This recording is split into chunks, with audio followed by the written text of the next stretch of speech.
Yan. Hi guys! Good morning, good morning, good morning. Napakagandang umaga po sa ating lahat. So nakita niyo po itong dalawang motor na may karga at itong motor na mag-iisa.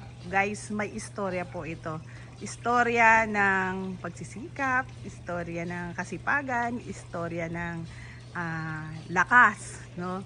So guys, eto po si Kawasaki One. Ito po ay 5 years na sa amin dito sa Baby's Catering. So kung makikita po ninyo, good condition pa siya. Makikisa pa yung kanyang gulong, yung kanyang ano ang tawag natin dito. Tingnan nyo naman guys, napakakisa pa. So ito po si Kawasaki One. Na ang kanya pong laging dinadala ay yung mga tent na ginagamit namin sa cater. So makita po ninyo, may nakaload po sa kanya ngayon na isang 20 by 20 na tent, pero ang karaniwan po ng niloload sa kanya ay dalawang 20 by 20 na tent. So tingnan nyo naman po kung gaano katibay at kung gaano namin naaasahan sa aming hanap buhay itong sasakyan na to. So ito po si Kawasaki One, 5 years na po sa amin. Tingnan nyo po guys yung body niya.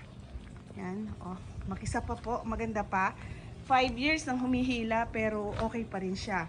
So guys, ang ating gamit, kung atin lang mga alagaan, ay pagsiservisyohan din tayo ng maganda sa ating hanap buhay. At yung napulong goal ng asawa ko.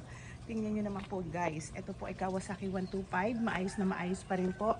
Kahit na po sabihin nating 5 years na, hindi po siya pinapabayaan sa punas, sa alaga, sa paglalagay ng langis at check up ng kanyang motor.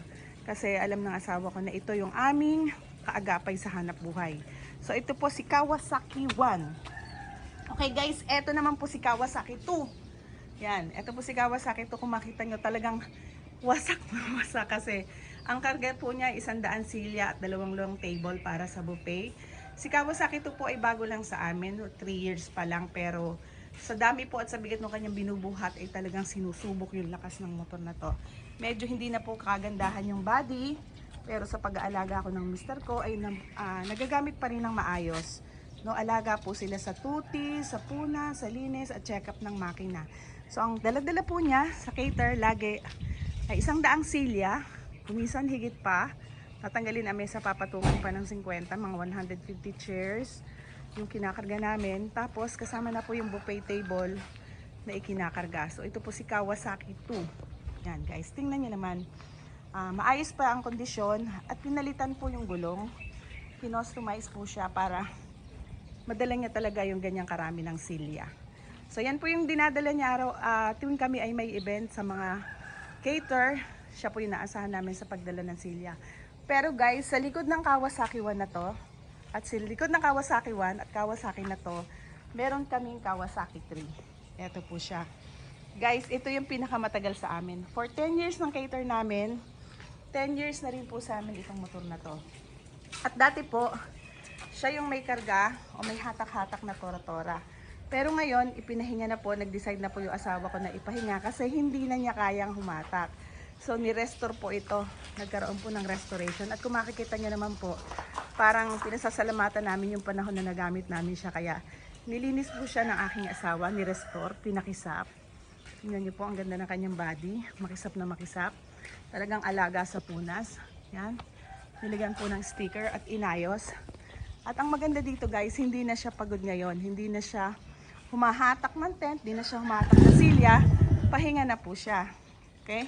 So tingnan nyo guys yung plate number nito. Talagang eto na lang ang gawa niya ngayon. Ginagamit siya pamamasyal. At sabi po dito sa plaka, Kawasaki, Susani lang ang pwedeng umangkas. So nakatabi na po siya, nakapahinga na siya. Binibigyan po namin siya ng, kumbaga ay magandang pag-aalaga. So guys, aalis na po yung aming aalis na yung ating Tora-Tora 1 at magdi-deliver na para sa cater natin. So bye! Ito na po siya. Ganyan po yan, dinadala yung ating mga gamit.